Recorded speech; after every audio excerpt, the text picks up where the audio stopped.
High বন্ধুরা, সবাই কেমন আছো? আশা করি সবাই খুব ভালো আছো। আজকে একটা লং ভিডিও নিয়ে চলে এসেছি তোমাদের সাথে। আমার আগের ভিডিওগুলো কি দেখেছো তোমরা? যদি না দেখে থাকো তাহলে প্লিজ আমার চ্যানেলে গিয়ে ভিডিওগুলো দেখে নিও। আশা করি তোমাদের ভালো লাগবে। যদি ভালো লাগে তাহলে কিন্তু ভিডিওগুলোকে লাইক করতে ভুলো না, আমার চ্যানেলটিকে সাবস্ক্রাইব করে দিও, আর নতুন বন্ধু হয়ে সারা জীবন পাশে থেকো। তো দেখো, আজকে একটা নতুন ভিডিও নিয়ে চলে এসেছি। আমি এখন মন্দিরে ঝাড় দিয়ে নিচ্ছি। সকাল সকাল ঘুম থেকে উঠে মন্দিরে এসেছি। মন্দিরে এখন মন্দির ঝাড় দিয়ে, মন্দিরে বারান্দা ঝাড় দিয়ে তারপরে মন্দিরে মুছে মন্দির পুজো দেবো আর কি। তার জন্য তোমাদেরকে আগেই শেয়ার করেছি যে কদিন মায়ের মূর্তি মন্দিরে থাকে না, সে কদিন আমাদের পুরোহিত পুজো করেন না, সে কদিন আমি বা আমার প্রবলেম থাকলে অন্য কেউ পুজো করে। তো দেখো, আমি এখন মন্দিরটা মুছে নিচ্ছি, মন্দিরের বারান্দা মন্দিরটা মুছে নিচ্ছি। এই যে দেখছো না নেট দেওয়া, এটা কিন্তু আগে দেওয়া ছিল না, জানো। এটা হচ্ছে কুকুর বিড়ালরা খুব জ্বালাতন করে, নোংরা করে, সেই জন্য না এখন দেওয়া হয়েছে। আর মন্দিরে একটু নোংরা হলে বাজে লাগে না, সেই জন্য এটা এরকমভাবে ঘিরে দেওয়া হয়েছে যাতে নোংরাটা না হয়। ঠাকুরের জন্য জল নিয়ে চলে আসলাম। আর তোমাদের যেটা বলছিলাম, তোমরা জানি না কেমন কী লাগছে, তোমরা কিন্তু আমাকে কিছু জানাচ্ছ না ভিডিওটা কেমন হচ্ছে না হচ্ছে। আমি কিন্তু লং ভিডিও অনেক বছর, বলতে গেলে অনেক বছর পর শেয়ার করছি। লং ভিডিও খুব একটা ফুল নয় আসলে। আমার না ভিডিও করতে মনেও থাকে না, আমার খুব একটা ভালোও লাগে না। তো এখন আবার নতুন করে শুরু করেছি, মনে হলো যে তোমাদের সাথে কিছু অন্তত শেয়ার করি, যদি তোমাদের ভালো লাগে। তো সেই জন্য আমি তোমাদের সাথে এটুকু শেয়ার করছি। আর এই যে মন্দিরে যে ঘরটা দেখছো, এই ঘরটা যেদিন ঠাকুর বিসর্জন হয়, তার আগে তো সারা 12 বছর থাকে, 12 মাস থাকে। যখন মন্দিরে মায়ের পুজোর দিন বসানো হয়, একদম যেদিন মা বিসর্জন হয় সেদিনকে ঘরটা বিসর্জন দিয়ে আবার নতুন করে জল নিয়ে আসা হয় পুকুর থেকে।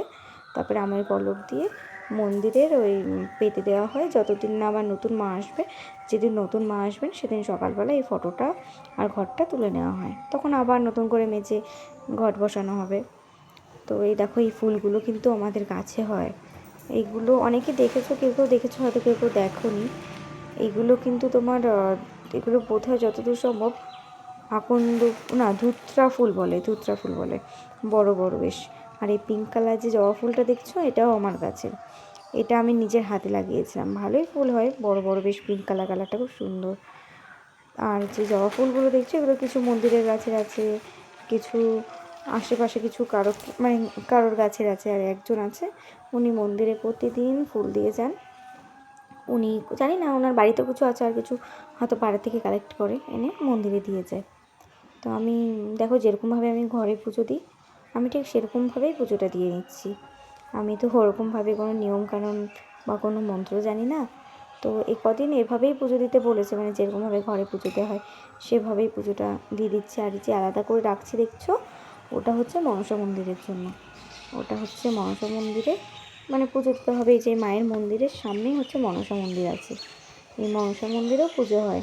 মনসা মন্দিরে পঞ্চমীর দিন পুজো হয়, নাগ পঞ্চমী যাকে বলে, নাগ পঞ্চমীর দিন, মনসা পুজোর দিন, শ্রাবণ মাসের যে মনসা পুজোর দিন সেদিন পুজো হয়। এখানে আরও অনেক সময় পুজো হয় ওখানে। আমাদের এই মায়ের পুজোতে না, যখন এটা অনেক দিন আগেকার নিয়ম, যখন পুজো হয় আমাদের এখানে খেদাই তলা আছে, অনেকে চেনো অনেকে চেনো না হয়তো। এই খেদাই তলা শ্রাবণ মাসে বড় করে পুজো হয়, মেলা হয়। ওই খেদাই তলাটা মেন হচ্ছে মা মনসার মন্দির, পাশে শিব মন্দির আছে। তো প্রথমে আমাদের এই মায়ের পুজো যেদিনকে পুজোর দিন আর কি, সেদিন সন্ধে হবে, তখন আগে খেদাতলা পুজো করতে যেতে হয়। ওখান থেকে পুজো করে এসে তারপরে আবার যেতে হয় ষষ্ঠীতলা হচ্ছে আমাদের এখানেই, ওটা হচ্ছে মা শীতলার একটা বেদি করা, ওখানেও পুজো হয়। যত বছর এই মন্দির তত বছর, ওই মন্দিরগুলোও তত বছরই। তখন ওই ষষ্ঠীতলায় পুজো হয়। ষষ্ঠীতলা পুজো হওয়ার পরে আবার একটা শিবতলা আছে, ওটা বাবা ভোলেনাথের মন্দির, ওখানে পুজো হয়। ওখানে পুজো হয়ে এসে মা মনসার মন্দিরে পুজো হয়, তারপরে মন্দিরে পুজো হয়। মন্দিরে পুজো হতে হতে প্রায় 9টা 9:30 তো লেগেই যায়, পুজোয় বসতে। আর পুজো কমপ্লিট হতে হতে মিনিমাম 5টা 5:30 সকাল হয়ে যায়। আগে এরকম পুজোর দিনে আমি একটা ভিডিও আগের বছরে শেয়ার করেছিলাম, তোমরা দেখো যদি তোমাদের ভালো লাগে। ভিডিওটা আশা করি ভালো লাগবে। মায়ের পুজোর কেমন কি পুজো হয়, এবছরের পুজোটা তো অবশ্যই তোমাদের সাথে শেয়ার করবই। আগের বছরের পুজোটা শেয়ার করেছিলাম, ওটার ভিডিওটা দেখো। এবার ধূপকাঠি মোমবাতি ধরিয়ে নিচ্ছি, ধরিয়ে মাকে পুজো দেবো বলে। আর হচ্ছে এই যে মায়ের মন্দিরের যে ফটোটা দেখছো, ওই ফটোয় যে মায়ের ফটোটা আছে, ওটা হচ্ছে প্রথম বছর যে মায়ের পুজো হয়েছিল সে প্রথম বছরের মায়ের মূর্তির ফটো ওটা। আর হচ্ছে এই মন্দিরটা প্রায় 300 বছরের পুরনো, তোমাদের সাথে কথাটা আমি শেয়ার করেছি। এটা নতুন করে এই মন্দিরটা আবার তৈরি হয়েছে প্রায় 4-5 বছর নতুন করে তৈরি হয়েছে। তার আগে শুধু এই বেদিটা দেখছো না, পাথর বসানো, ওটা আগে শুধু মাটির বেদি ছিল। পরবর্তীতে ওটাকে আবার মানে বাঁধানো হয়, এখন তো পুরো মন্দিরই হয়ে গেছে। তো এই মানে মাকে না আমাদের এলাকায় যত মানে গ্রাম আছে সবাই খুব মানে সুবিধা অসুবিধা ভালো মন্দ সবাই মায়ের কাছে আসে। এমনকি বিয়ে করতে যারা পাড়া থেকে যারা ছেলেরা বিয়ে করতে যায়, যাওয়ার সময় মায়ের মন্দিরে নমস্কার করে মায়ের আশীর্বাদ নিয়ে যায়।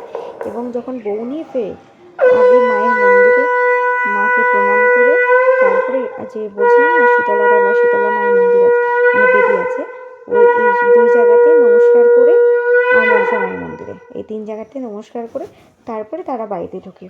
আগে মায়ের মন্দিরে আসবে তারপরে বাড়িতে, নইলে তারা আগে বাড়িতে ঢোকে না। আমার মন্দিরে পুজো কমপ্লিট, দেখো তো কেমন হয়েছে। যেরকমভাবে পেরেছি ফুল দিয়ে একটু সাজিয়ে গুছিয়ে জল মিষ্টি দিয়ে পুজো দিয়েছি। আর এই যে এখন এই যে ঝুড়িতে নিয়ে নিয়েছি, মনসা মন্দিরে পুজো দেওয়া কমপ্লিট। এটা হচ্ছে তোমাদের সাথে যেটা বলছিলাম মনসা মন্দির, ওটা মনসা মন্দির, আর এটা হচ্ছে মায়ের মন্দির। এই যে মায়ের মন্দিরে এটা সিঁড়ি, ওটা ব্যাক সাইড, এটা সামনে সাইড, দুপাশে সিঁড়ি আছে, একটা সামনে একটা সাইডে। এই যে আমার পুজো দেওয়া মোটামুটি কমপ্লিট। আর ওটা ঢাক দেখছো তো, মন্দিরের ঢাকটা পুজোর সময় বাঁচানো হয়। এবার আমি মন্দিরে পুজো দেওয়া কমপ্লিট, এবার আমি ঘরেও পুজো দেওয়া হয়ে গেছে। আমি ঘরে এসে সেই ভিডিওটা তোমাদের সাথে শেয়ার করতে পারিনি। তো পুজো করতে করতে হঠাৎ দেখি প্যান্ডেল করতে চলে এসছে। কদিন পরেই মায়ের পুজো, প্যান্ডেল তো হবেই। এই যে বাড়িটা দেখছো, এটা হচ্ছে আমার মেজো কাকি শাশুড়ির বাড়ি। তো এই যে ওরা প্যান্ডেল করছে, আমি প্যান্ডেল করাটা দেখে হচ্ছে কি চলে আসলাম। এই যে বাঁশ পড়ে গেছে, এখন এখানে প্যান্ডেল হবে। সকালে আজকে আর টিফিন করার টাইম পাইনি, তাই কিনে নিয়ে এসেছিলো পরোটা, আমার মেয়েকে খাইয়ে দিয়েছি। এটা আমার জায়ের মেয়ে। আজকের মতো এইটুকুই, টাটা।